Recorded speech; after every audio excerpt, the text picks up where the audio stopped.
Good evening, everyone. Welcome back to another fascinating, stimulating hour of Created in the Image of God, the Role of Religion in Society.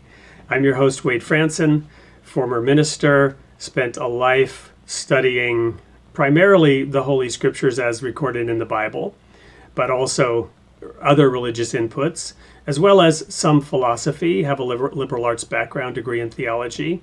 Fascinated by this question my entire life. I'm here also with our standard, as they would say in Germany, Stammgast, our regular guest, Daniel Sanderson, who is the founder and CEO of Planck SIP, which is a new innovative approach to disseminating deep philosophical thoughts and inputs. And Daniel has a unique perspective that just makes him an ideal dialogue partner. I hope to be joined a little bit later by documentary filmmaker Jafar Falahi, who was here last week. We shall see if Jafar shows up. What we're going to do tonight is continue with the topic that we were on last week, especially since we went overtime, and some of you may have dozed off by that time, and we should probably not have gone overtime to the extent we did, but there is just such a rich gold mine of thought and discussion in this topic as we launched into it last week, which is the article from the Wall Street Journal by Thomas Farr titled "American Diplomacy Abandons Religious Freedom. By pushing faith to the margins, the U.S. undermines its moral leadership abroad." We're not taking a position at all on Mr. Farr's particular position. What we're doing is looking at what he wrote, looking at the information that he presented, which is that there has been a shift in U.S. foreign policy from one that was, in his view, more closely aligned with the founding principles of the United States to one that is adapting, you might say, to more modern ideas and moving away from the foundation. And he is quite critical of this shift. And what we want to do is look at this shift and find out what is and isn't good or bad, what are or are not true statements in what Thomas Farr puts forward. And we're going to go ahead and start with the concluding statement from his article, which was published online on August 11th of this year. So just a few short days ago. I'll just read it probably twice so that everybody can grasp. This is the concluding statement of this article. It says, "The Declaration of Independence sets forth a radical claim that all human beings are endowed by our Creator with certain, quote, unalienable rights, unquote. The beauty and effectiveness of that claim is unlike that of any other system known to mankind. It applies to everyone, and it coerces no one." And then he adds, "We abandon it at our peril." Let's leave that aside for a moment, whether it is to our peril that we abandon it.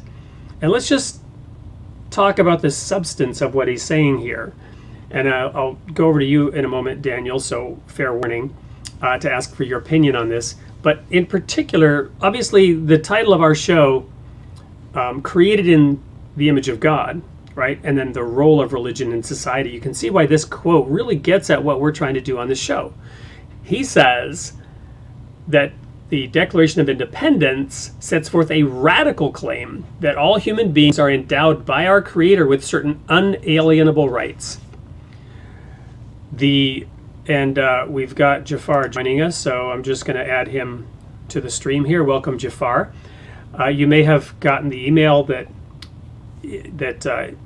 introduced the topic for tonight. We're continuing on the topic that we spent a lot of time on last week, and I'm beginning with the concluding statement of the Wall Street Journal article by Thomas Farr, and I'm reading it for the second time.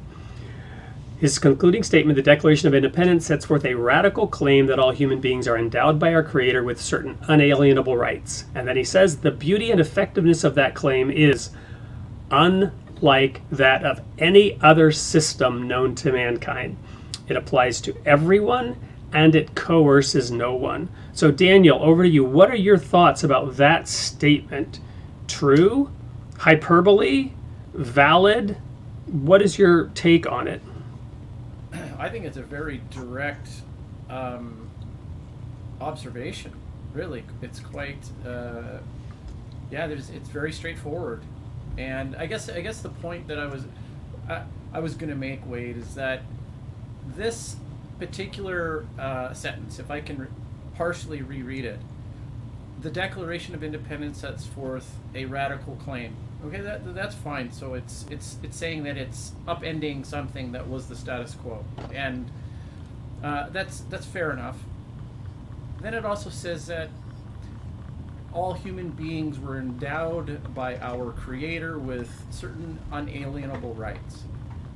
Now, I think if you're a religious person, you're going to have to take this Creator with a capital C as to be some sort of buy-in to all the implications that word is impregnated with. But I want to leave that aside just for a minute, because I'm wondering what the audience thinks of an atheist defense, I guess, of this supported claim. Okay, so there is this thought pattern that we could continue to go down, or there's more of a secular kind of thinking or thought pattern, right? And that one has a lot to do with Immanuel Kant, at least in the Western tradition and with modern philosophy and thinking.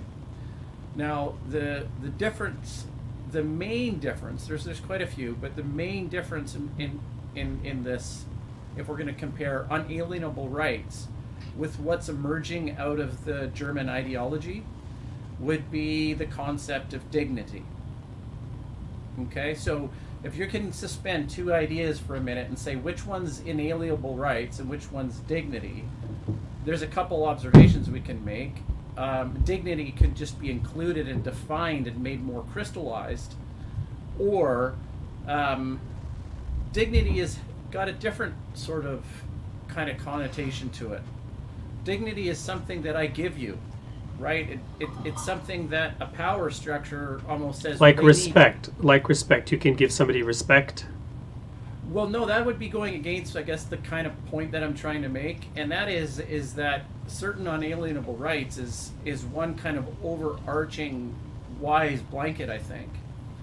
Taking something as new that has emerged in a philosophical tradition that's only a few hundred years old focuses on something called dignity. And I think one thing to kind of pull this together, help crystallize this idea for the audience, is that imagine our future is one of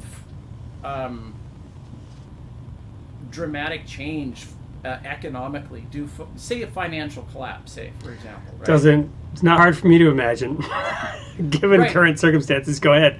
Well, the cyclical nature of this ditch-to-ditch jumping that we're talking about is that it's fine that we're godless sphere, or there's no room for God in our society now, right? According to the atheists, right? But the issue is throw us in the kind of turmoil where people have no idea where to turn emotionally, but even the ability to try and comprehend how to predict what's going on around them in a really chaotic society, and that all of a sudden makes the proposition of believing in religion again something that is a natural outgrowth of that confusion and unpredictability. I really want to dig into that in a little bit, but I want to hold the thought, and please don't lose the thread. But I want to take a half step back here, because I think we're kind of jumping over something that you hit on, and I want to just dig into it a little bit. And we're getting a comment, Daniel. I don't know if you can increase the tone of your audio a little bit. It is just a little bit low. Thank you for that input from the audience.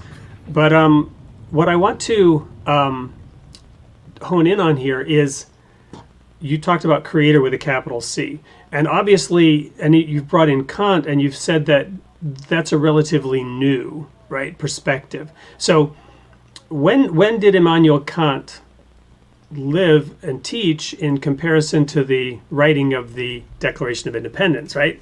I'm assuming it was about the same time. So the ideas are emerging.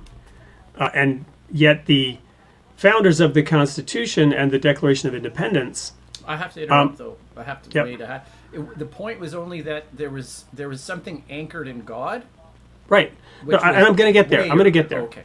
I'm going to get there. And so my point is this. There's some debate. I was in a discussion recently about this as to whether the founding fathers were Christian. The person who was saying it was saying, well, they weren't Christian.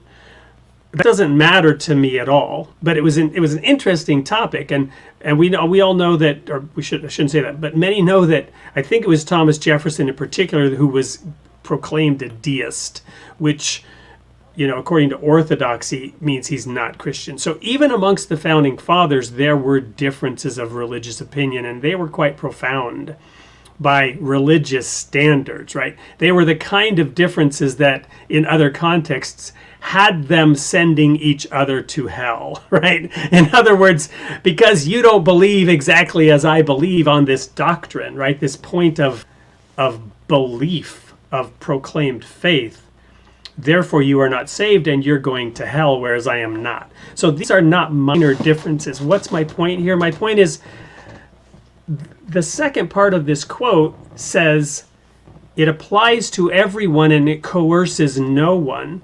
And so to your point about atheists, I believe that's true. Whether you say it's creator with a capital C, which in this case, I don't know if, that's not in quote, so I don't know if that's, actually it is in, I don't know if that's Thomas Farr's change or if it's actually in the Declaration of Independence. Maybe someone can look that up as to whether they used a capital C or not. It might make a difference, certainly legally. My point is not to put too fine a point on it. The intent was to be more open. They're coming from a belief system that does have a general concept about a creator. But I don't think they're trying to enforce a specific construct or conception of creator. So you could substitute evolutionary force for all I care, in that somehow we got here.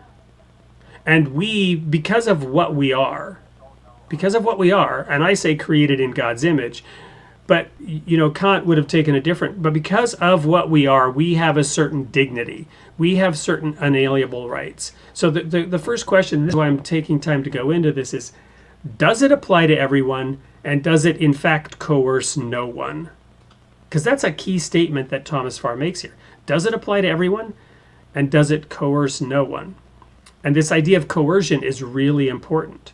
Is it a coercive statement that is seeking to force my belief on you? I agree with Thomas Farr, but you kind of have to give a little bit of latitude and leeway, which many are not doing today. Many are looking at this and saying, oh, they're trying to cram their religion down my throat.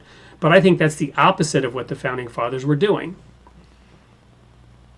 Yeah.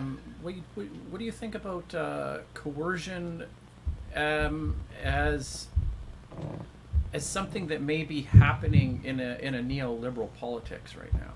I mean, where I'm, how this came about was the left, right, is almost gamifying the virtue signaling game, right? Like it's almost bad. It's beyond gamified, right? Gamifying and weaponizing, table stakes, right? Right. So if I kind of run that through, the background programming which in fairness, it's just a new word for an old concept, right? Hypocrisy, right? Maybe not so much. My point is this: I don't want to brand or label the left as somehow evil in this context. I hear what you're saying, right. But throughout human history, human beings have virtue signaled, whatever their virtue of the day is, and that's this coercive aspect. I agree with you. There's an intense amount of virtue signaling going on today. Much of it is coming from the left, but this is typical to all humans. It's not really no political group owns exclusive rights to virtue signaling. But I think what you're saying is virtue signaling is a bad thing and not productive. Well, and if you look at that section of the text, and it doesn't coerce anybody. So if there's a structure put in place rather than the natural godlike structure that emerges naturally, right? Right. If there's a structure, a man-made structure put up, and it's gamified in a way that the less than ideal, the less good outcome is quite apparent, then it's bound to collapse. And that, I think, is the fun. I know we try and stay away from left, right, conservative, and liberal, and that type of thing, but I think it's really, really important from a big standpoint to understand that there's two kinds of thinking. There's a conservative type of thinking, right, which is for tradition and status quo, and then there's a more liberal tradition that says that we're trying to raise the standards of certain should we say progressive in that sense, or is that not the right conservative versus progressive? Yeah, you could say progressive to help people in a way. Now there's a hardline orthodox that says, well, leave that to the churches, right? But I think you don't really have to segregate your time on when you're a caring and compassionate citizen to the people around you. You don't really have to kind of like operate either or say, well, I'm not handling, that's not my division, right? Like that's kind of unacceptable and less than ideal as well. Yeah, and I think some of what you're getting at here is important to what we're going to get to as we continue to quote from this article, which is that what Thomas Farr says in conclusion here is referring to that conservative aspect, the fact that this was in the Declaration of Independence from the very beginning, that it was radical at the time, progressive beyond belief, right, at the time, but now it is the thing which we're anchored to, right, in American society. And now that anchor is being lifted and the boat is moving into new areas. Some would say adrift, some would say, heading over a waterfall. But regardless, the anchor is being lifted, it's being moved. And I want to talk a little bit about how Thomas Farr says it's moving. He says in Clinton's, then President Clinton's 1993 statement on the establishment of an independent agency for religious freedom, our founders cared a lot about religion, President Clinton said at the signing ceremony. They knew that religion helps to give our people the character without which a democracy cannot survive. Now, President Bill Clinton was a vanguard at the time of progressive, values. And yet he was still, at that time, in American history in 1993, 30 short years ago, in all of our lifetimes, and most of our listeners, I assume, he said, without this aspect that religion provides to our character, democracy cannot survive. That's why Thomas Farr said we abandon it at our peril, right? And then later, as he goes on in the article, the State Department is now shifting our values away from religious, whatever that means, religious principles and religious values, towards newly declared values, right? Such as abortion rights, which especially in the wake of the recent Supreme Court decision is being emphasized, but also the rights of LGBTQ communities, which, a few decades ago were not in prominence the way they are today. And so there's a shift and a redeclaration of what the values are. And so my question then is how should we view this, right? Is what Bill Clinton at the time said in 93 and what our founders said, this focus and emphasis on religious values, is it that critical? Or can we, or should we shift away from those things over time as society changes and as people's values change? Is Thomas Farr right that this is perilous? In what way is it perilous, or is it not perilous? Maybe, Jafar, you've had a chance to listen in a bit. This might be one which you weigh in on to start with here. I mean, I guess I would say people might argue that it's not shifting, or that. I mean, I see it as shifting, but I think people would argue that, well, maybe it's not shifting. Maybe this is just some trends, and that it's, that the conservative Christian conservative Christians or religious people in general have more control than ever in the United States. So I think that's one argument that I would see, general people pushing back on this. So, I mean, I don't. That's not what I think, but that's what I think people would say. Someone who is just kind of more traditional liberal person might say that. But I mean, in other words, they would say it's not a shift at all, but traditional conservative religious values would hold that abortion would not be an unalienable right, right, and that we shouldn't be putting, as it says further in the article, these rights at the heart of our foreign policy. And he further states, and this gets back again to the opening comments we made about it be applying to everyone and not being coercive, right? He's now saying these values are becoming coercive because countries that fail to recognize them risk losing U.S. support, an arrogant attempt at cultural dominance. So I guess the challenge that I'm really having is how to articulate my beliefs in a context that isn't circular logic, right? I could say I believe in a God, and I believe he sent Jesus, for example, to teach us, and I accept the word of Jesus as coming from God and therefore authoritative. And it says that I should do this, and therefore I'm right. And it's this kind of circular logic. But step outside that and have somebody who doesn't necessarily recognize the authority of Jesus, who's then going to look at and evaluate the statements based on their merit, independently of who said them, right? So a conservative would say, well, these religious values are inherently valuable, and we have a right to benefit certain countries and not benefit other countries based on their adherence to, say, let's say, enforcing religious freedom. Because U.S. foreign policy of the past has emphasized religious freedom.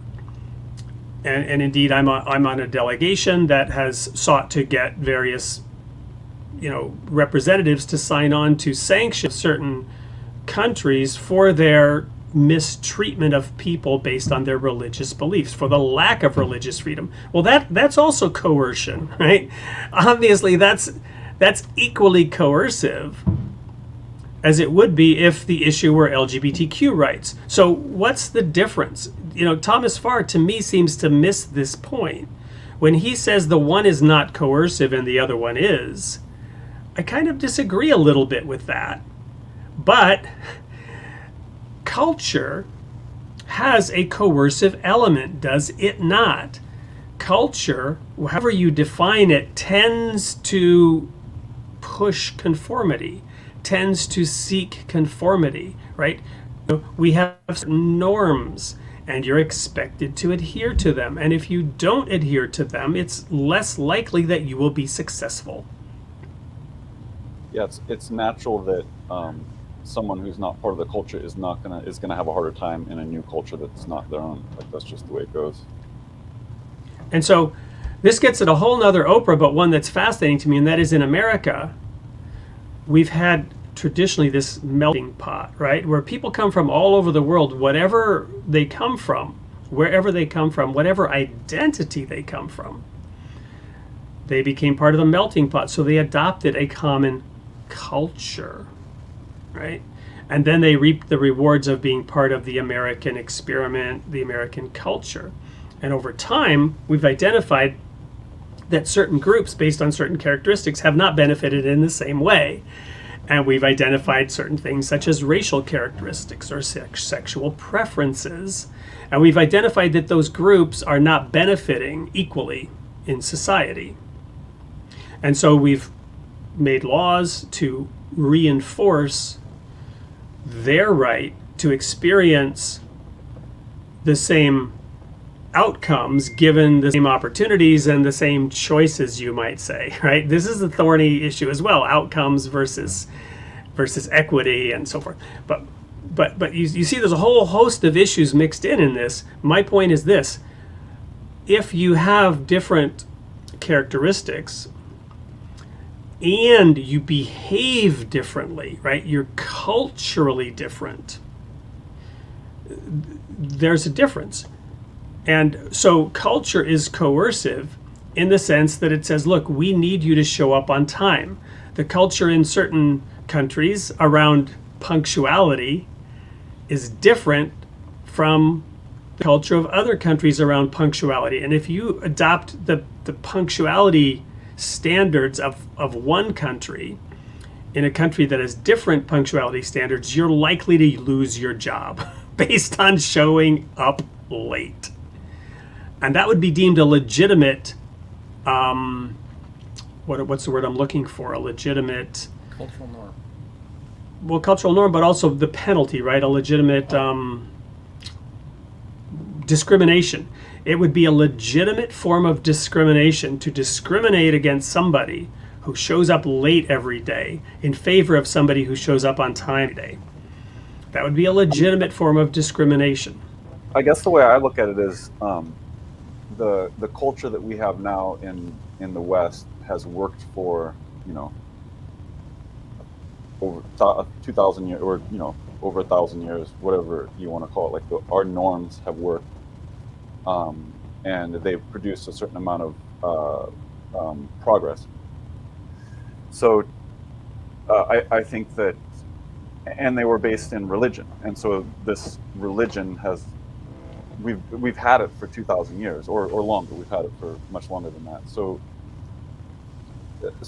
do you just abandon it suddenly and expect to?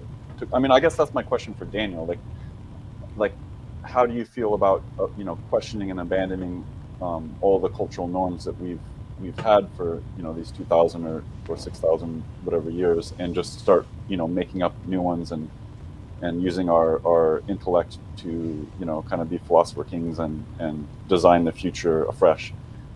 Oh, I loved everything up until you threw me right under the bus with the rest of the riff raft. I almost wanted to jump in and say this does not mean that Daniel adheres to any of those perspectives. No, it's really interesting. You try and think of the context as to when somebody would actually be saying that, right? Like, and some of it just might be pure sensationalism. Like, to go back to the Four Horsemen and that book from Christopher Hitchens, that God is not great, right? So what are you implying? That we all of a sudden, if we had a magic wand, we could just wave it around and then the entire world would just wake up on the 1st of January having no idea about religion or any relationship with God? Nothing. Not everything was like wiped clean. Is this the thought experiment we're trying to? Well, that's obviously not the case, right? So, it would be. Well, the question is, should, like, if we could redesign America and say, okay, let's take all the religious people and explain to them that God doesn't exist and that all your goofy rituals are sort of meaningless. And I'm not saying that it's. I'm not on one side or the other. Like, I think there needs, to some extent, that probably should happen, right? Like, but I mean, if we could, if we in a hypothetical world, if we could take all those people and say, okay, like the spaghetti monster in the sky was a fairy tale. It doesn't exist. Santa Claus is done. Like, now let's redo everything and start over. Like, do you think that's tenable, or is it like the other? In my mind, the other option is like, okay, we've got these different religions, mainly Christianity, but different religions, and they've gotten us this far. We need to keep them, and maybe just tweak them a little bit and keep going forward. And I think, if I may jump in real quick, I think that's an oversimplification to the point of caricature, which makes the thought experience kind of worthless and maybe even counterproductive, because there's so much more to religion than an invisible divine being in the sky, right? So, for example, the idea of an afterlife, right? That's a huge one that has real world impacts, right? Which gets to me, one of the foundational principles of religion that I believe and ascribe to is that religion teaches us about certain goalposts, right? Reward and punishment. This is that coercive aspect of culture. It gives us the coercion, right? The difference between gravity and centrifugal force, and holds us in a certain pattern. It puts guardrails on us and on our behavior. And so the thought experiment would perhaps be better said if, look, what if everyone woke up believing that this life is all there is, right? So forget about a creator and a being, but this life is all there is. After you die, you're gone, right? So get it now, because this is all there is. There's no afterlife. There's no reward and punishment applied to what you do once you're gone. The only reward or punishment you'll experience is here and now. So if you can get away with it and it furthers your goals and desires in whatever way, there's no consequence beyond this life, right? This is a materialistic view, and I'm oversimplifying this as well, but hopefully not to the point of caricature, right? So Daniel, perhaps you want to refine this a little bit, but forget about imaginary being that you can't see. The one of the powerful points of religion is this reward and punishment aspect that extends even beyond this existence. Yeah, but see, Wade, I'm going to only speak from my standpoint, okay? And from my standpoint, I'm a materialist, right? I only believe in the physical world, but I can see how playing pretend actually makes sense, right? I just wish everybody could have an honest conversation about what pretend means and the benefit of what pretend is. Now, I could say it's partially a problem with society that we use pretend as something we refer to a 2-year-old or a 3-year-old, and so there's something inside that word. It's not the right word. If I could replace all the sentiment of pretend with something that is not insulting to somebody, and I can say, okay, let's practice wisdom together. Let's try and understand what the stories meant, what it means to orientate your life in a certain way and follow rules ritualistically. I can have that conversation, but I just wish that everybody could be honest about it. And just one other point about the everlife or the afterlife for atheists. This is quite simply laid out the way it was laid out with Socrates. I mean, I spend an inordinate amount of time in those texts, engaged with the thoughts, the deepest emotional thoughts of Plato, trying to do his best for his idol of a human being. And what did he do? He immortalized him. Socrates didn't write a damn thing down. This man did that for him. And the culmination of his martyrdom for something that he believed in is what made him and put him into an everlasting life. So the idea of an everlasting life is whether or not you carry on past your time on the mouths and the thoughts and the hearts and the feelings of the people around you, and for how many generations. That's it. So I would submit that however is a value, right? If I care about my legacy once I'm gone, I believe that's a higher level of consciousness, a higher value than more of an animalistic, I'm hungry, I want this, I want that now. You follow me? Yeah. But it's still different from because a high lowbrow, right? But the average person, whether or not they are, let's say, advanced enough intellectually or emotionally to care about their legacy, right, can have a more visceral relationship with I, whatever I am, is going to be rewarded or punished in the afterlife. The proverbial 70 virgins, right? That I will have in the afterlife if I am a martyr for Allah, right? That visceral sort of experience that I personally expect to have versus, yeah, I do want to be remembered fondly to those I leave behind, my wife and children, right? That I've, and anyone who cares, my friends or even people I don't know, but we have no relationship with Socrates. He's just a name. I can read about him and I can relate to it intellectually, but I didn't know the man, right? And I have no connection to him the way that you follow. Are you understanding what I'm getting at? Until you said that, then I thought, no, that's. I mean, no, it's that's not. You'd be striking out all all literature, and this right. is quite simply. Well, and Jesus as well, right? And Muhammad as well. But that's my point. Right. That's my point about legacy, right? It's do I care about what people who I never had any contact or relationship with, but hopefully they'll read my words and get something out of them, and I will make a lasting contribution to society in some way, right? That's well, yeah, but here's the thing. I mean, we're kind of, are we conflating it? I don't know. It just there's on one side, somebody could say, oh, this is what I have to do to get my legacy out, right? But there's also a surrendering wisdom to religion, which I know you felt before, right? And that would be, you know what? Amongst your family and your friends and the people that care about you the most, you know what? You don't need to elevate yourself to some sort of, you've got great ideas, Wade, Daniel, Jafar, right? These are, maybe our loved ones. You don't need to do that and try and become a reincarnation of Socrates or Jesus or any of those types of people. Just turn inward and help the family. Right, that's going to be your legacy, right? That's going to be your legacy, and that's your choice.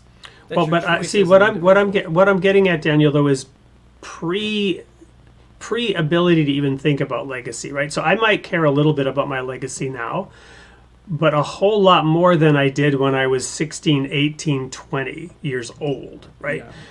It was at age 16, 18, 20 that religion transformed me as a human being. And I cared nothing about my legacy. What I did care about was my salvation. And, whether or not, first of all, whether or not I would even survive. My mother died when I was 16. She was 35. And I came to an awareness of my mortality. And I'm like, I'm on the same path she's on. There's a reason she died at age 35. It wasn't some unfortunate accident. It was how she lived, right? And I was living in similar ways, right? She, in that sense, did it to herself. Now, others would say, well, it was a disease. It wasn't her fault. I'm not talking about fault, but choices she made. And I was making similar choices, right? So as I was on the highway to hell, as AC/DC said, and I came to an awareness that I had to change, and I did not find the power within myself to change. And I did receive that power to change from an outside source, outside myself. But it was that sort of reward and punishment aspect initially. And that's what I'm talking about. And you have Christianity, for example, or other religions that transform masses of people who, to your point, not caring about their legacy yet, right? Or perhaps ever. So religion has the ability to transform large numbers of people individually, as do other ideologies, right? I would say that, and one thing I wanted to add about the young Muslim who's trying to when they get that image of the virgins, right? And I think that the propaganda or the material or the spoken word of Allah, whatever, this is all something that kind of ideal of being able to live with all young, beautiful virgins and all this type of thing will be appealing to a certain man for maybe a little bit, right? I mean, probably very young, I guess, I would imagine, or kind of like anyways, I won't get into that. But it's hard. I'm kind of going on a tightrope there, right? But what I want you to picture here, okay, this is the imagined Platonic thing. Yeah, this is the imagined Platonic thing. Yeah. So the wise Muslim fellow is walking out on their garden terrace with his lovely wife that he's been married to for 30 years. And he says, well, honey, you are my 100 virgins. And she says, why would you ever want that? Right. And they know that is so silly. Right. That is, there's a wisdom in this that they kind of see beyond. Right. That sort of happens and is natural with age. So you would pick up other parts of their holy book to kind of focus on, or so you can kind of pull from the text what you want. And I think one of the things that's beautiful about religion is that it gives people the idea, and especially studying this literature, is that you could almost say that the book chooses you, right? Like wherever you're at, it's designed to pull you in certain directions. And when you relinquish your power to that, you go, wow, actually the book is transformative. If I start studying it and unfolding it and peeling it back the way it was written, just as it was written, it can be very appealing and very worthwhile, right? I think that's a fair thing to say for a lot of people. Absolutely. So really, really great conversation. There have been some interesting comments about identity and what we do and don't allow to be discussed. In particularly, I want to give a shout out to Julie. I have read your comments and I would love to feature them here, but to Daniel's point about a tightrope, we'll save that for another topic. I think it would take us down a certain rabbit hole that I'm very willing to go down, but probably on a different show, because it would take us into a really interesting and important tangent, but off the point of specifically religion in society more generally. So Julie, we'll come back to you and your comments later. And for the audience, teaser, you'll want to be in on that discussion that Julie is teeing up on the YouTube Facebook group, and thanks to YouTube channel, and thanks to you on the Facebook channel as well. So this is live streamed out to Facebook and YouTube. We're also looking at live streaming it to LinkedIn. For those of you who are listening, do like and subscribe to the channel that you're on. In the meantime, I want to expand this a little bit by showing a chart. Research is recently out, and it's basically showing how people globally view religion. This puts into context what we're talking about in this Wall Street Journal article by Thomas Farr on the role of religion in American society and in our foreign policy, right? And how we're shifting away from the unalienable rights given by a creator, as defined in the Declaration of Independence, towards more modern constructs of what we value that are now being exported under the banner of we're not going to highlight religious freedom in the same way anymore, as the State Department has done in the last couple of years in favor of LGBTQ rights and abortion rights, which they're now advocating and favoring other nations who follow them. So allow me to share the particular slide that I'm referring to here, the Pew Research slide here, on how religion is viewed globally. And hopefully everybody can see this fairly well. This is blue, gray, and orange, with white being no data. The blue areas are those societies, the people in those societies who say religion is not very important to them. Not surprisingly, in communist nations such as China and Russia, 3% say religion is important, and maybe more people feel it's important but are afraid to say that is a possibility. Russia, 16% say it is important, but interestingly, Australia, 18%. And you can't say that it's geographically east or west, because in between the two you have Indonesia, where 93% say it's very important. Brazil, 72%. What this highlights is that the United States is unique, as was expressed in that article by Thomas Farr about the Declaration of Independence being radical and unique, and America documenting something unique in human history. America has an above 50% still, even today, percentage of people who say religion is important to them, and yet America is considered one of the advanced, progressive societies of the planet, equivalent in many ways to the countries of Europe, who across the board have large populations saying religion is not at all important to them. 0 to 19% in the case of Scandinavia, Sweden, where I spent many years, 10%, Germany, where I spent many years, 10%, UK 10%, Norway a little bit more, 19%. At all in Europe, you have to look to countries like Greece, who are equivalent to America. So, Daniel, Jafar, any comments about this chart and what it means, what it portrays for the role of religion in society, and where the world is trending in American leadership globally on this topic? I mean, when I looked at this the first time, I guess I knew it, but I was kind of surprised that the United States was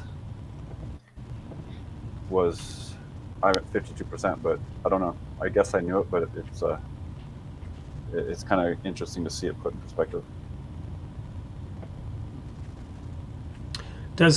So if what Thomas Farr said is correct, that we ignore at our peril, why are so many of these nations seemingly still doing so well, and why are some of the nations that proclaim a strong belief in religion, by some objective standard, perhaps doing less well than those nations who proclaim a strong belief in religion?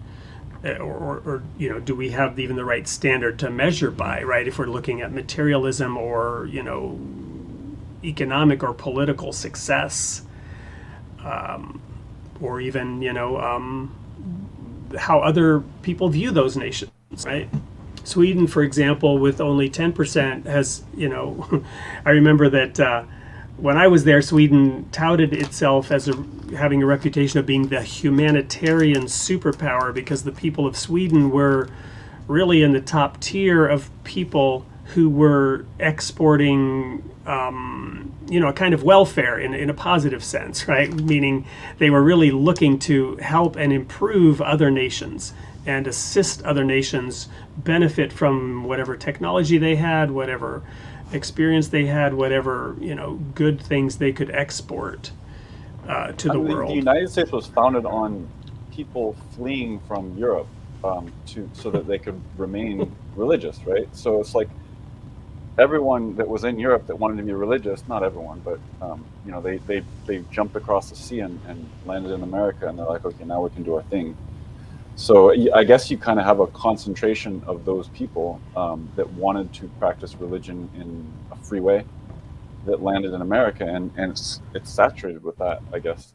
I mean, that's the only thing that pops into my mind. And I do think, I've said this to people, and I don't really have any argument or facts to back it up, but I think that people underestimate Americans, especially liberal Americans in cities, because they think that everyone in the countryside is, uneducated and backwards. But there are uneducated, backwards people in every country in the world. But in the United States, and I'm not trying to speak for other countries, but in the United States, you have extremely intelligent people and competent people in the countrysides that are, I think, different from anywhere else in the world. And I think that's what people, I don't want to say underestimate, but they don't appreciate those people.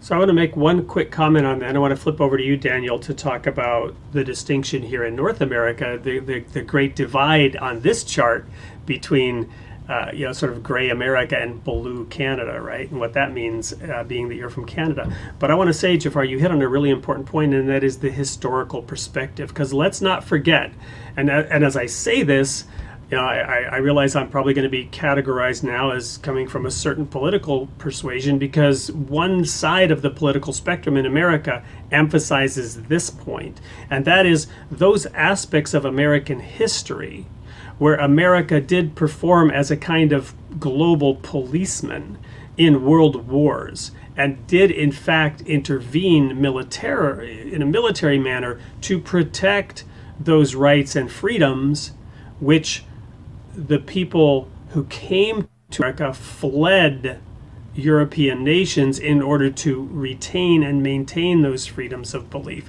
So it's not just a matter of that Americans are an aggregation of people who came here because of having those beliefs and wanting to, retain those privileges of freedom of thought, freedom of speech, freedom of religious belief, but they actually enforced it.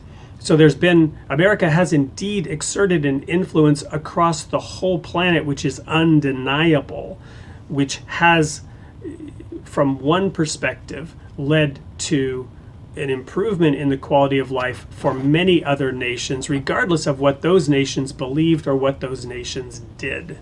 And I think that's really important to emphasize, because it gets erased. There are people who don't want to view America in that manner, who have sought to portray the negative aspects of American history and to downplay any positive achievements that America has made over the centuries now, in favor of a view of America as some kind of evil cancer, right? Which completely eradicates all of those aspects of where, in particular, the focus on religious freedom has made a huge difference, not only here but also globally, right?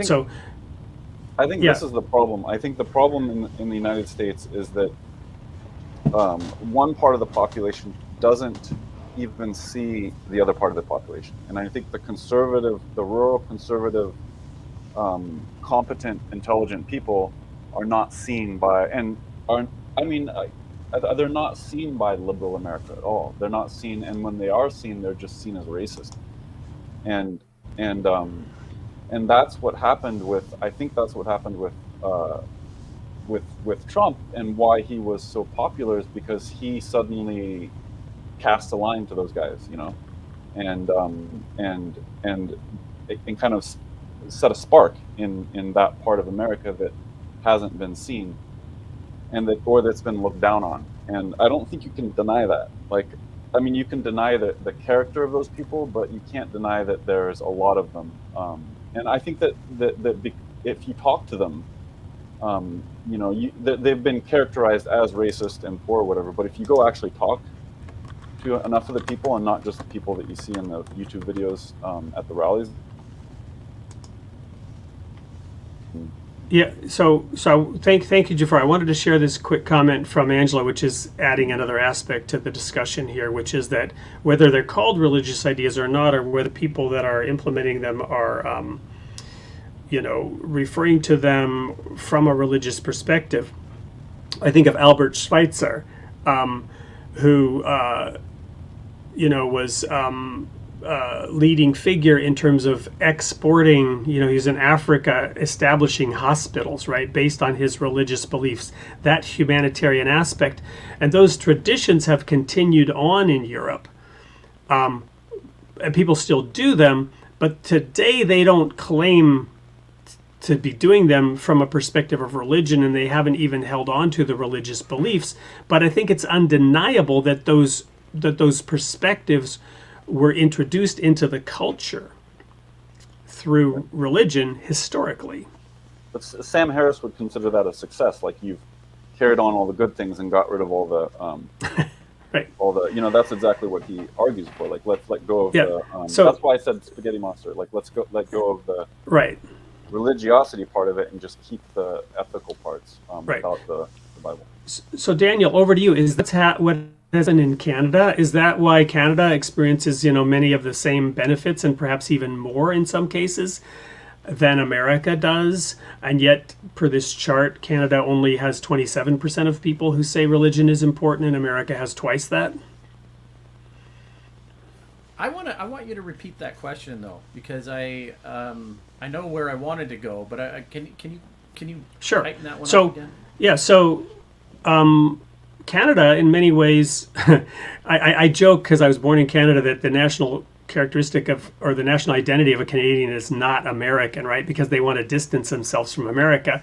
But in some ways, Canadians are very, very much like Americans, and in some ways, they have even superior aspects to their culture and things that many in the world would admire. And yet, per this chart, they have only half the declaration of importance on religious beliefs. America has twice as many people that claim to have religion as being, important in their life, and yet Canada seems to experience, many of the benefits that America gets from wherever they get it from, with having that distinction. Is that, what's going on there? What's your perspective?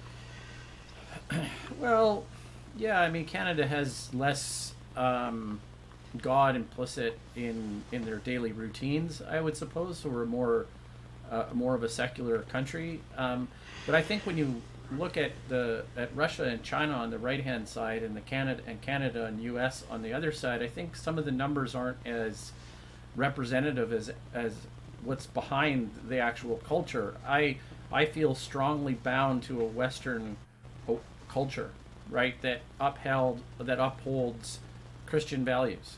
That seems really, really important to me, and probably the percentage between Canadian and Americans would be almost identical, I would imagine. On the other side of the world, with Russia and China, where I'm skeptical about those numbers, especially in China, it being only 3%. I know they're very spiritual people, and so I know the Pew Institute was, it's a reputable, gathering, cultural think tank, right? And that's fair enough, but I think there's something not truly telling about a 3% number, because it's too specific on religion as a whole versus actual culture. And I think that's what we're missing is religion is one thing, but what's the overemphasizing thing before you get into a partisan sort of play on which faith it is you're talking about? What, culture as a whole, Western culture, Eastern culture, Russia's got something unique as well. So is that, is that what we're talking about? And I think that's where it is. Not so much that it's God fearing or not. One more point, if I can add, Brazil, for example, is a very different culture than both Canada and the U.S. It's a highly Catholic culture, and I wouldn't say they're ahead of Canada and the U.S. because they have more individual reliance on a religion. So I don't see that as the main focal point here. Yeah, so I would completely agree with you that a plurality of perspectives is critical. One of the things that I like to discuss about religion is the distinction between what I personally believe is the revelation, right? And coming from the perspective of believing in a creator who exists outside of time and space, who is so far beyond our comprehension. Any being that could have created this vast universe in all its complexity on the large and small scale, and even the complexity of just our body and our mind and consciousness, and then to have provided everything that we see, ultimately coming from that source, so far beyond our comprehension that it is necessary to provide revelation from time to time through manifestations that enter into the world of the divine presence, such as Jesus, Moses, and yes, sorry to some Christians, yes, I believe even Muhammad and Buddha and others that have brought divine teachings into this world, and that those teachings then manifested themselves in the hearts and minds of human beings to the degree that religions are founded on the basis of those revelations. But then those human beings pollute the religious impetus, and they create religions that are divorced in many cases from the teachings. And then you have sectarianism, and the next thing you know, you have X number of Christian sects condemning each other to hell, and even literally sending them there on the point of the sword, right? And this all in the name of religion, right? So religion becomes horribly corrupt over time. And so, again, getting back to this aspect of culture, if we really believe in a creator, then we're going to want to make sure that we understand what the message was. To me personally, rather than deify the messenger, that the messenger actually said, right? What was the message that was actually brought? You know, some people kill the messenger. Other people deify the messenger. But what the messenger wanted was for people to listen to and implement the message. And when that message is understood and implemented, when the words are turned into action and choices and decisions with the proper discernment, or I think we had last week the word sifting, right? When one has sifted through the meaning and applied it repeatedly over time, experimented with it, if you will, to try to make sure that one really understands it and its application in the physical universe. Because why would God send a messenger to the physical creation if not for that physical creation to implement and work with and practice and learn from those messages in practical terms? Right? So this chart globally does represent, yes, religion, but there are all kinds of different forms of religion. There are some that might be more pure and some that might be more corrupt based on the teachings of what the message actually was. And the outcomes, right, are going to differ. Your mileage will vary based on the degree to which a society and a people actually practice it. And again, to sort of bring this back home as we run out of time, I'm going to once again quote the closing comment from that we started with, and if I can find it quickly. No, I cannot. Yes, I can. No, I can't. Yes, I can. Here we go.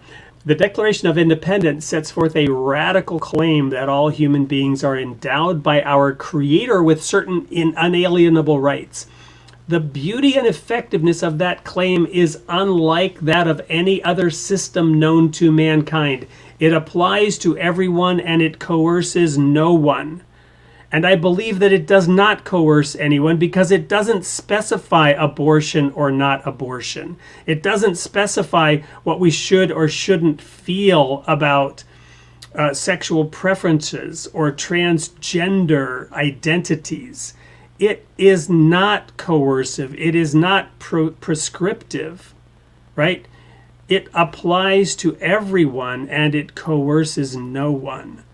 This is a fundamental, in my view, reason why the American experiment has been so successful and was able to produce a company of nations with such enormous power and influence that it could serve for decades and even over a century now as a global policeman, enforcing that same principle of freedom of religion, freedom of expression.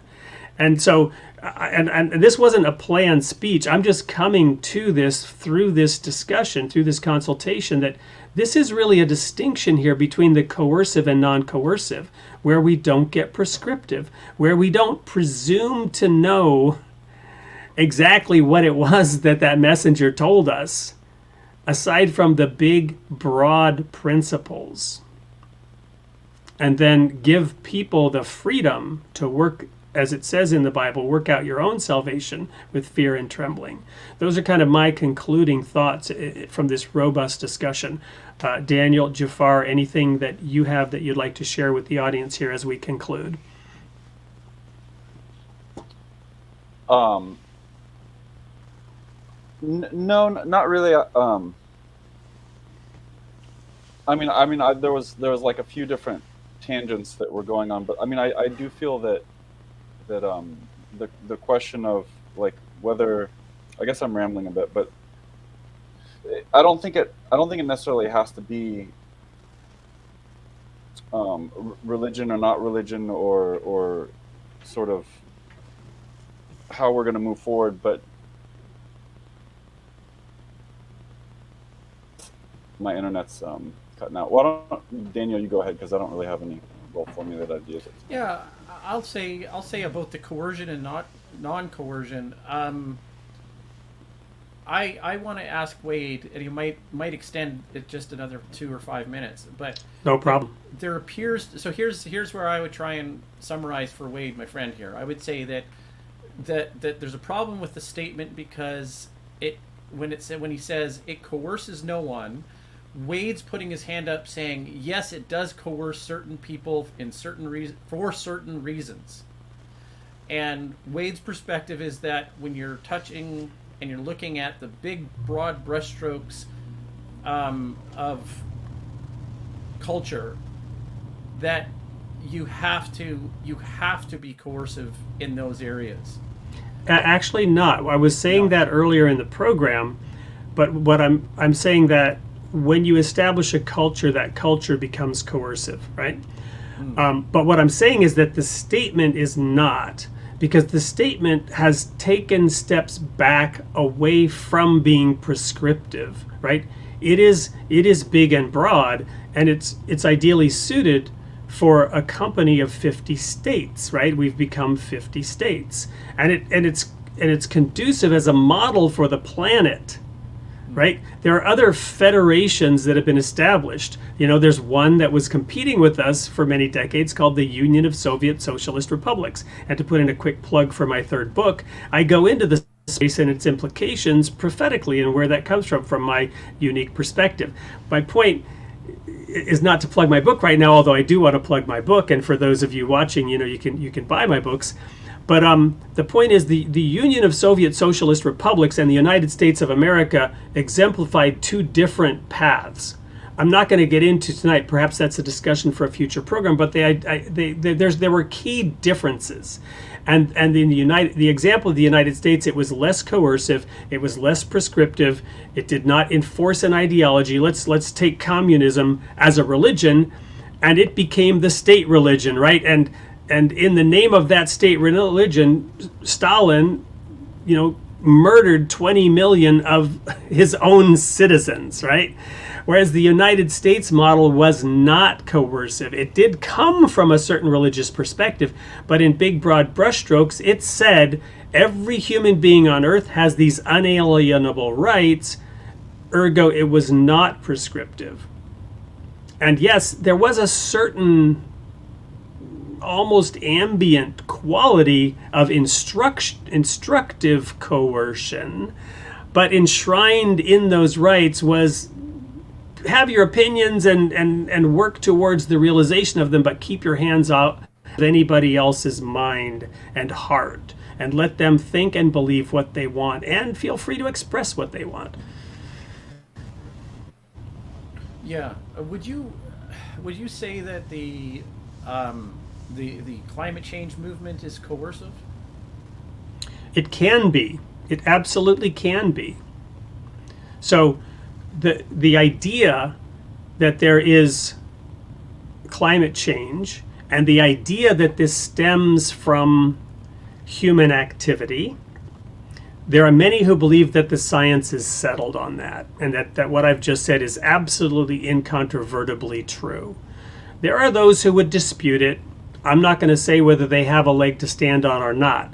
But once you start prescribing certain solutions, right, and you start saying what we must all now do is, create a carbon exchange system and enforce it on the planet, even while, let's take China for example, is not making any meaningful progress towards that, and candidly, upending while other global economies become less competitive and China continues to become more competitive. You see, so this coercive aspect to what exactly the solution is, yeah, it is coercive, but that is not to say that climate change science is coercive until it becomes prescriptive.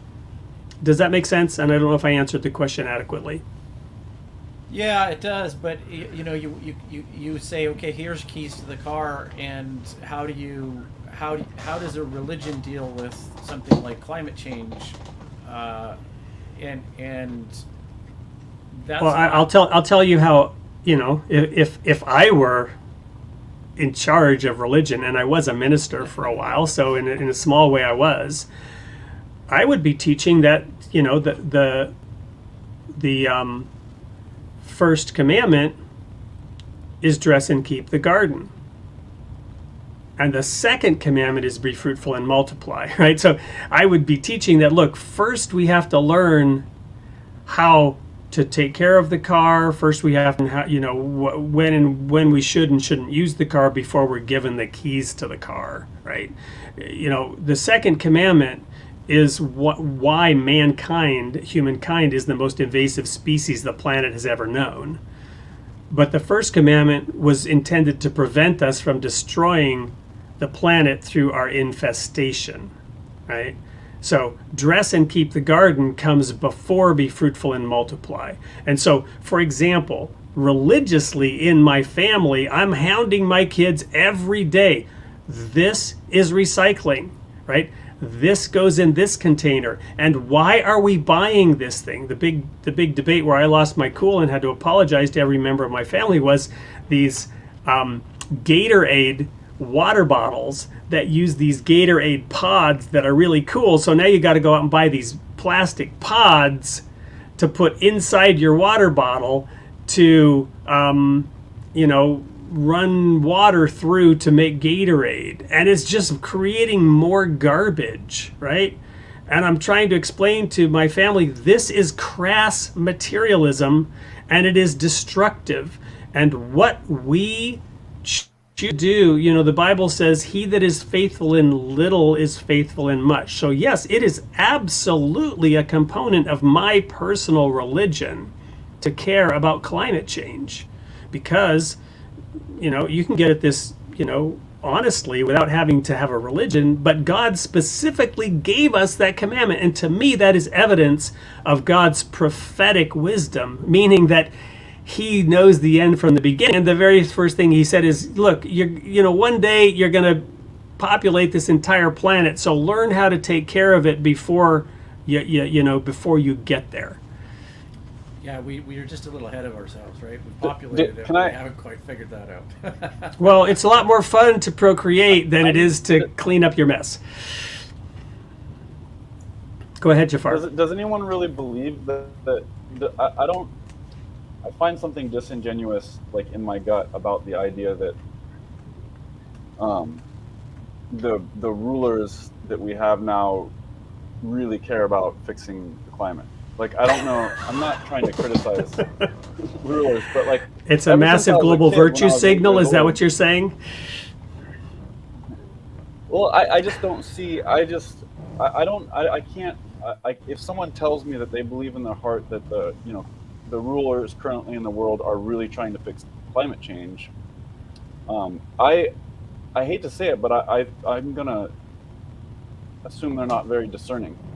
I don't think that most rulers have. Not all. I'm sure there's some that do, but I don't think that's the general sentiment. And I don't know that really people believe that necessarily.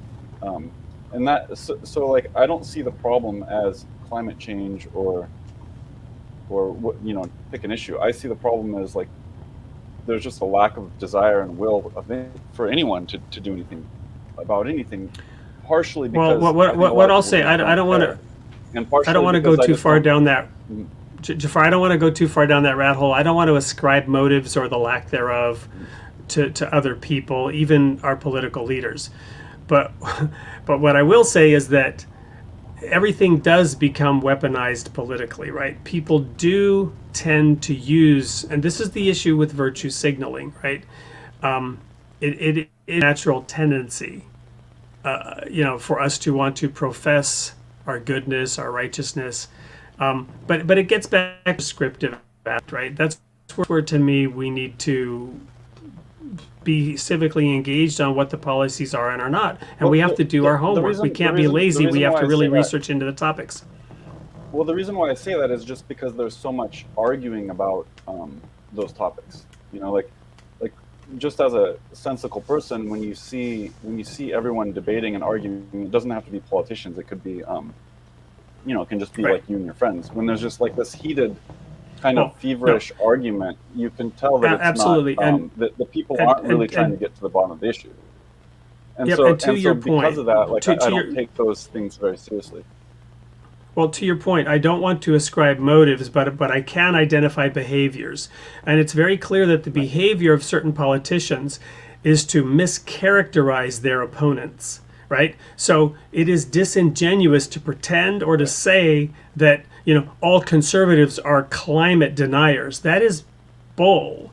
And I've just expressed how a deeply religious person from a conservative Christian background can be fully aware that the first commandment that God gave was to dress and keep the garden.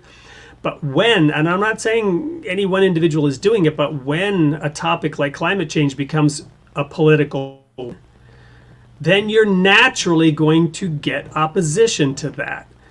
Rather than saying, look, we all recognize that we should be, doing things to preserve the integrity of our planet, everyone would agree. You're not going to get a massive opposition to that. But when you use it as a political weapon, that's when you get opposition. And that's when one side begins to mischaracterize the other by turning them into a label, a caricature, like science denier, climate change denier, which is not true. And it's not fair when we do that on either side of the issue. It just completely destroys the ability to consult about it. So, I mean, for that reason, I don't really see, like, talking about climate change and a lot of these giant issues, I don't see it as almost useful. Like, it's kind of a waste of my time to like, figure it out or talk about whether we should. I mean, I wonder what you think, Daniel, but it's like, I don't get in arguments with people about whether climate change is, or that kind of stuff, because it's just, I don't see it as Is it the useful at equivalent all. of whether Mary was a virgin or not? Is that the equivalent? I mean, Well, I think the more important thing is to develop for the quality of the relationship that I'm having with the person in front of me to be such that it could be that two people could solve an issue, and for that to be spread, right? So the Amen. virtues that I use in my relationship with the people I'm around to be such that if the people who are actually making these decisions had those virtues, they would instantly solve the problems, because they would care about that more than anything. So that to me is much more useful than actually debating the issues. And I like, I don't think that most people really have faith in their politicians, and maybe they should have more faith or less faith. But I don't mean to criticize politicians, but it's kind of like everybody knows it, right? Or maybe not. I don't know. Maybe I'm off base. Daniel, you're pondering. Well, it's very, I love hanging out with the other side, and seems to be where I'm hanging out tonight. Because, I mean, okay, I don't know how to paint it for you guys, right? But Daniel, I'm not on the other side at all on this issue of climate change. I don't think. I could be, but I don't think I am on the other side from you. Unless you want me to, get in a boat and start harpooning, vessels out on open seas. No, I wouldn't do that. No, not any of that. I'm trying to think of what would be the thought experiment that would really rocket the average person back to what, in my opinion, is needed in order to curb this excessive consumerism that we're a part of, right? Well, you said it earlier. A global crisis is coming. Economic crisis is coming.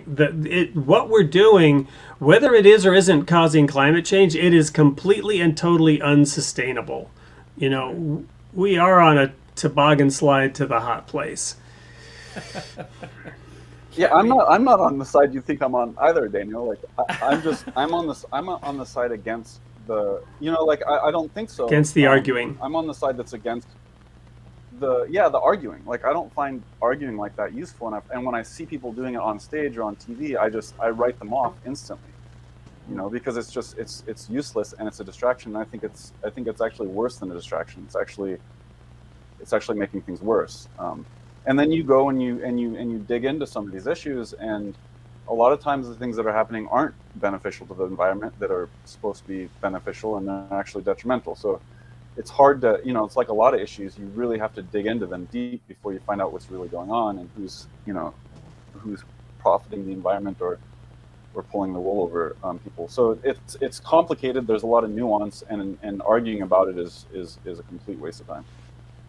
Yeah, especially politically.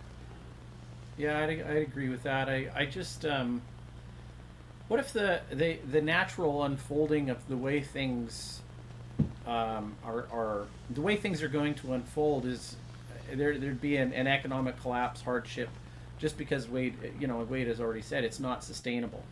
So I think what one part of the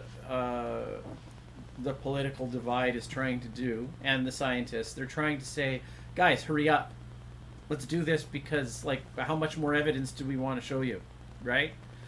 And there's a lot of people dragging their feet saying the status quo is the status quo, and until you can basically predict the weather pattern tomorrow, stay out of my out of my lifestyle. Well, here's an interesting thought experiment. Here's the thing that you have to do is you have to say, what if the average American and the average Canadian, if their standard of living had to drop by 2/3? Okay, what would happen if your property values had to plummet to 1/10 the value that they're currently at right now? And you say, well, what would be the point of that? And I'd say, well, what drives all this extra wealth? Right? I mean, if that is stripped down to the point where we can all are forced to be farmers in our own communities and rely and have resilient, it's like we don't have the ability to do it by ourselves. We need the backhand of God to smash us down into that place.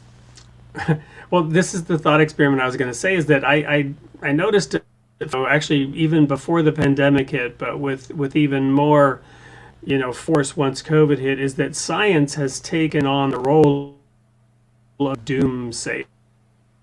It used to be the domain of religion, right? But now it's, quote, science, unquote, and I hate that term because the science, that's even worse. The science is like saying, God is Christian, or God is Muslim, or God is Jew. The science, right? No, there's no such thing as the science. There really isn't anything called the science. It's almost like invoking a deity to say the science. My point is that those who sit in the seat of science, to quote Jesus, saying that the Pharisees sit in the seat of Moses, those who sit, who proclaim to be speaking on behalf of science, have now taken over the role of the apocalyptic prophet, right? Proclaiming gloom and doom. The pandemic's going to wipe everybody out. How did that work out for us? Climate change is going to wipe us all out. And those of us who are a little older can remember when it was going to be a nuclear winter, and then and it wasn't, or not a nuclear winter, but the new ice age, right? And anyway, the point is, and I get right that, well, they call it climate change today instead of global warming, right? Because guess what? The science is in its infancy, right? And we're continuing to learn every day. And these are incredibly, incredibly complex questions and system of systems that we're attempting to control with the approach that we took to the pandemic, with the approaches we're taking to climate change. It's the equivalent of bloodletting and leeches. That's where we're at in our ability to read what I call the book of creation, right? God sent a revelation, but his biggest revelation is creation itself. We're just beginning to learn how to read it, right? I was watching a video today, and I want to talk to you guys. We can cover this video in a future episode about how gravity is not a force. There is no gravity force. And I was surprised 9 million people have watched this video. There's a lot to be mined there. We don't even understand what gravity is or how it really works. And Einstein was so far ahead of his time, he introduced some thoughts in his theory of general relativity that we're only now beginning to understand. And the point that I want to make is when you understand that gravity is not a force, and you begin to think, you begin to view the world from the perspective that there is no gravity force, it's almost as revolutionary as learning that the Earth does not revolve around the sun. Excuse me, that the sun does not revolve around the Earth, right? The Copernican revolution. So by advancing our understanding of a very basic thing that we've all lived with our entire life, gravity, it changes our perspective. It changes our perspective, and it allows us to understand how important our perspective is and how our perspective does influence and shape the reality that we create. I'm kind of off on a tangent now, but Daniel, there's scientific consensus on some aspects, and then you have politicized statements using that consensus for one's own purposes, right? Speaking on behalf of God or speaking on behalf of science. Wade, I think honestly, I think that the arguments that you were bringing up are, no offense, but somewhat unrelated, right? I mean, there's just lack of confidence in science, and it's kind of like, maybe I'll pull it to an absurd. I could hear in my family background to say, those scientists, they told me one year that margarine was better than butter. Now butter is better than margarine. And then it goes back. I understand I understand what you're saying, but you're missing my point. I am not remotely trying to undermine confidence in science. I'm trying to illustrate what science does and doesn't know, and that much of what we hear in the name of science isn't science at all. It's some political slogan. It's some political soundbite that somebody is using and abusing, right? So, for example, okay, climate change. Exactly, climate change, right? It's like saying that God is a Trinity and you must believe that or you're going to hell, right? So, give me an example of what is it that science, really science, whatever that is, what is science telling us to do about climate change? What specifically is science telling us to do about climate change? I submit that there's no definitive answer to that question. Right. I mean, that's a difficult question, but I mean, let me frame it this way. There would be some hard line numbers that science can help us out with. For example, we want to limit CO2 in the atmosphere at 230 parts per million. Okay. Now, what if they take a step back and say, actually, I don't care how you do it. How would you do it? How would the religious groups do it? Nobody is doing it. Right. Nothing. Exactly. It's this because that keeps going because forward, right? the minute you try to apply a coercive solution to humanity as a whole, suddenly the disease. The brakes go on, right? Yeah. Not even that. Not even that. Suddenly, the treatment kills the patient. Right? It's like the operation was a success, but the patient died. So you've got to be careful on the order of complex systems. It's like all the we recently had a case study, the pandemic. Yeah. Almost everything that we were told to do and that was mandated is today being shown to have been a mistake. And people's lives were impacted. A generation of children, suffered the loss of a year of growth and development, and they weren't even at risk. Those children were not at risk, right? We can today, the science has shown that, but what we were coercively told to do based on the science proved in, almost across the board to be incorrect, wrong, misinformation, and people's lives were destroyed for supposedly spreading misinformation, and it turns out they were actually sharing science, right? And in the name of science was stopped because there was a dogma that was coercively used in the quote crisis unquote. Well, we could keep going. I've just walked the razor's edge and fallen off by even bringing up that topic. But really, honestly, the pandemic and the world's response to it is like a microcosm of climate change and the world's response to it. Exactly. It's more acute. But I'm on a different side than you're on. I could just tell because how you're explaining this seems so foreign to me, right? It's like, well, and indeed it will seem foreign to half the population because there was a great divide, rather than people coming together to talk about what should we do about this. One side was demonized, vilified, and canceled because the other had coercive control. The question. You can't solve the problem without everybody. That's the point. Yeah, and a friend of mine modeled the COVID. Actually, Steve Keen's protege, Tyrone Keynes. He modeled it, and one of my criticisms with the models is that there's a lack of human element in the model, right? So you can come up with a fancy model, but what does the model tell us if more than 50% of the direction is going to be shaped by the consensus of the people and the population? Now, I'm not saying right or wrong. I'm saying that you can't, or how do you make a model that's supposed to be about reality unless you say that people have no bearing on reality, right? And so that's one thing that I think is always not looked at sufficiently enough in the models. In economics, say for example, it's not looked at as in depth as maybe it should be looked at.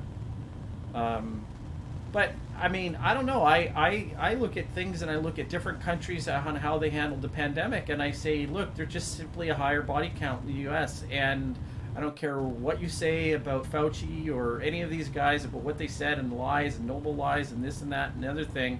There's a hard, strong stance to be able to, libertarian stance in the United States, get out of my way, don't tell me what to do. Well, and, you're probably gonna proclaim me to be a conspiracy theorist when I tell you this, but if I don't believe we have accurate data. Science depends on data. I believe there was a massive skewing of information and data on the quote body count in America, right? Just the simple question of did somebody die of COVID or did they die of COVID, how you classified that die with COVID or from COVID, how you classify that death, which was not done consistently across countries. So the data may or may not support what you just said, Daniel. That's all I'm saying. No. Okay, it does support it, but let me say this is no. But you'd have to look at it this way, Wade, and say, okay, as two guys, right, or three guys sitting in a room, and say, how would we actually set up an experiment to make those numbers so that they actually make sense, right? I'm gonna just pretend we're sitting around and having. How would we structure the experiment? Period. Okay. Well. So no, but just wait. In a total body count. That's it. A total body count. Right. What was the total body count in the United States versus well, and Hong Kong Daniel, versus so, other? No, just wait. All these different locations, right? No, so you don't have to get question. into calculation errors. You can get into just total numbers of body count deaths, And it could be, all of a sudden there's more cancer deaths. Oh, all of a sudden everybody lost their job and they had a heart attack. Okay, throw that into the mix. Well, there are other factors too, and it's incredibly complex. I agree with you, and I have looked at some of that data because guess what? I was a minister before I became a technology guy working with large sets of data and big data. So, and I've studied, relational databases and how to structure them, how to build them. So I understand data, okay? I do. But there's complex systems, so you would have to take all these different things into account, such as what was the general health of the population, what were the contributing factors, right? Comorbidities, right? There are 5 of them. What percentage of Americans already had a much higher percentage of comorbidities? And there's one really, really big one. What do you know what the number 1 comorbidity is with COVID? It's obesity. Okay. And one of the reasons is, and this gets into gain of function research, right? And whether or not there was gain of function research, and if so, and was it created in a lab, and if so, what were they crystallizing? Why does the COVID virus specifically use fat as a method of growing and being successful as a biological substance, right? So obesity is a comorbidity because it furthers and helps the spread of COVID, and Americans are one of the most obese people on earth. I'm not even going to get into the conspiracy aspect of that, of whether it was or was not a weaponized designed thing. That's a whole nother topic, but I can't avoid at least mentioning it. But the fact is, Americans are the most obese on the planet, and so you would naturally expect a higher body count, and that's nothing unusual.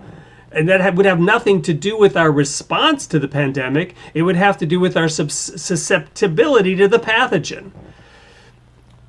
That's a claim you got to investigate, my friend, because exactly. It's an interesting one. Right? Exactly. I'm not saying it's the whole cause, but it's not. It is not, and that is my point. And I don't ever want to do a program on COVID because it's too contentious, to Jafar's point, and it's not the hill I want to die on. I really don't want to get into this, but the independent investigation of truth and the ability to perform science, right? You want to claim that science has the answers? Well, then you had better create a system and a structure in which science can actually be performed versus a system in which science is co-opted and weaponized for political gain and purpose.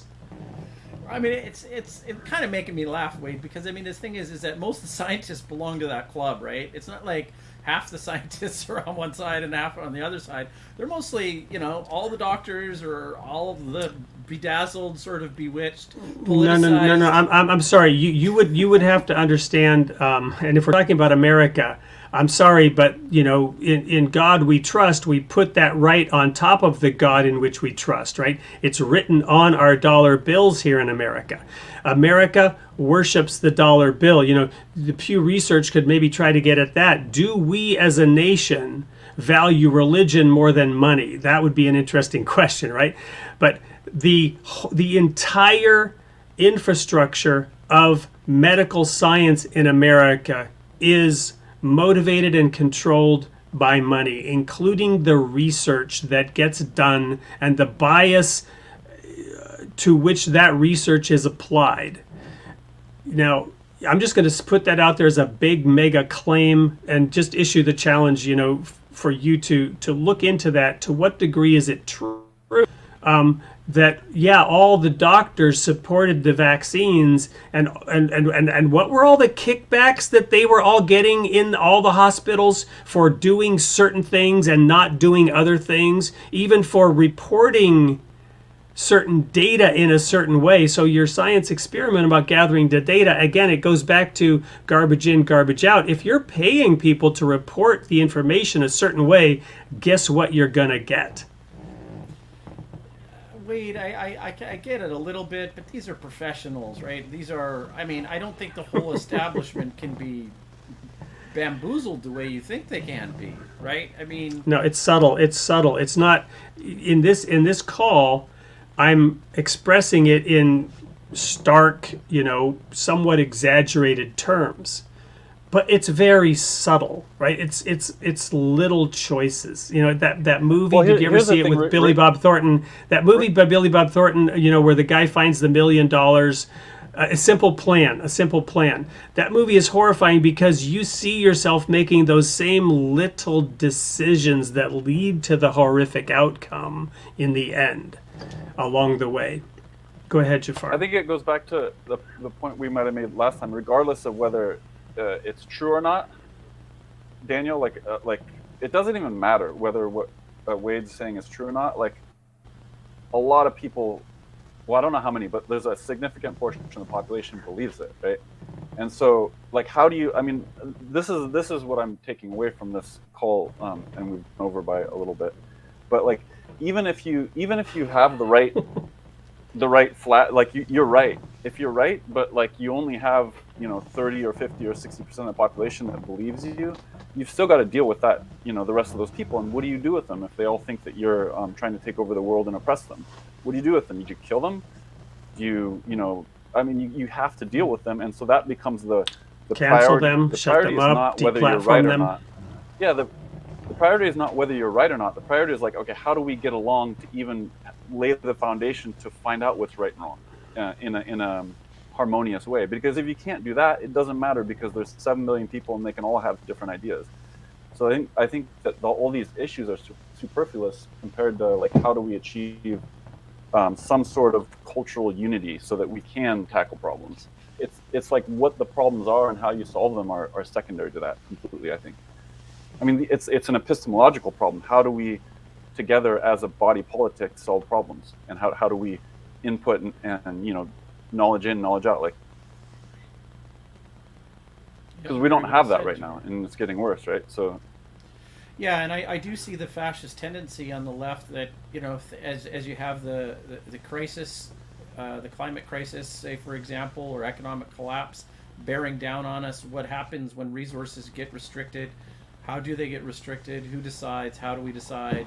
It's I think there's a culture war at play, and there's a fight for power to figure out who's going to be on top of the whatever's left on the declining economic pile. I think that's it's going to come to a theater near you.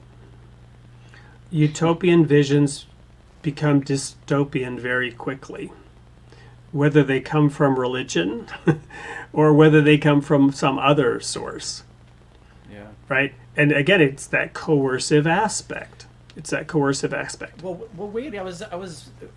This is one of my biggest arguments against the side that I participate in.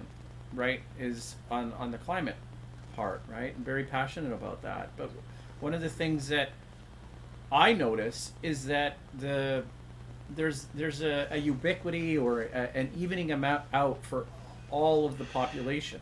Right. Oh, there's my camera going. Hold on a sec.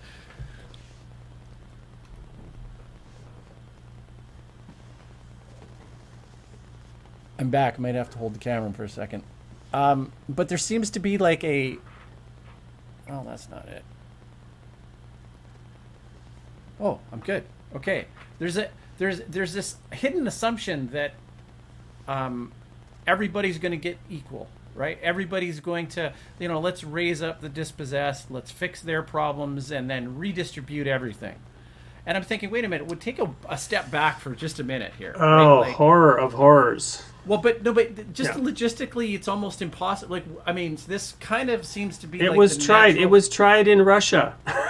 Well, I get it. Even on a broader scale, just logistically, we're sitting here, and we didn't talk much about Salman Rushdie last time, but you have extremists that we say, well, how do you not? So now it comes back into the coercive aspect that you brought up at the beginning of the show, like. Everybody gets equal. We raise everybody up to what point? I mean, in some respect, America has been the benevolent dictator. It's been like the most benevolent dictator history has ever seen. And then to what end? That it just like steps away and says, yes, me can now inherit the earth. That's you. Just everybody. Just take it and fight over it. Go ahead. We're not going to do anything. I just don't see how that's possible. Well, and whether it's America or not, it's the destruction of the systems and processes that have been put in place that have allowed, how many are we now? 8 billion? Allowed 8 billion people to survive.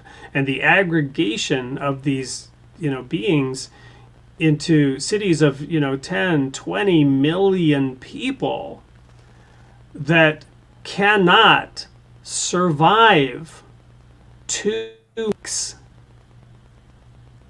If the life support systems that they enjoy are disrupted, they will not survive 2 weeks.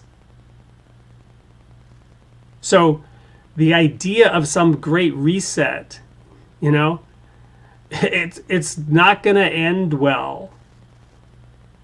Right? People have no idea. And I did strategic planning for a very large corporation. The CEO of that corporation was featured on Time magazine in January 2009. I've shared this before, as the #1 cause of the economic meltdown. And I went from there. I resigned, or I left that organization, and I moved to Wisconsin to join CUNA Mutual Group, which is the backbone of the credit union movement. And I was at Countrywide, a global financial services, gargantuan entity that, as Time magazine declared, #1 cause of the economic meltdown. But before the economic meltdown came, I had moved to CUNA Mutual to work within the backbone of the credit union movement, which is small, locally owned, not-for-profit financial institutions, which for me was the salvation of the planet from, finance too big to fail. I really did have an insider's catbird seat around how close the global economy came to seizing up. And when President Obama was elected, I gave him an A- for his handling of the economic crisis. He's criticized for the big bank bailouts and things that he did that didn't completely transform the system. But he kept it alive. He kept it going. He caused the car to keep moving down the highway. We were this close. We were this close to a global financial seizure, which would have stopped the flow of goods across the planet. Not just cars and iPhones, but food and bottled water. And if that seizure had happened, companies would have gone bankrupt systematically across the entire planet. Everyone would have lost their jobs. Nobody would have had any money. A complete and total seizure of economic activity on this planet that would have led to hundreds of millions of people dying of thirst and starvation and killing each other in the cities for survival. We were that close to it. We really were. The people at the top were terrified. That's why the deals were cut and reached to keep it alive, to keep it going. But people are adamantly, advocating and demanding the kind of change that will radically disrupt the global system. We're all in this together. And the things that some people are proposing will cause the patient to die. So the change, the French Revolution, right, and the let them eat cake and the beheading of all the royalty. We have a far too complex, interdependent society with millions of people depending on the economic systems and processes to function for us to have that kind of revolution today.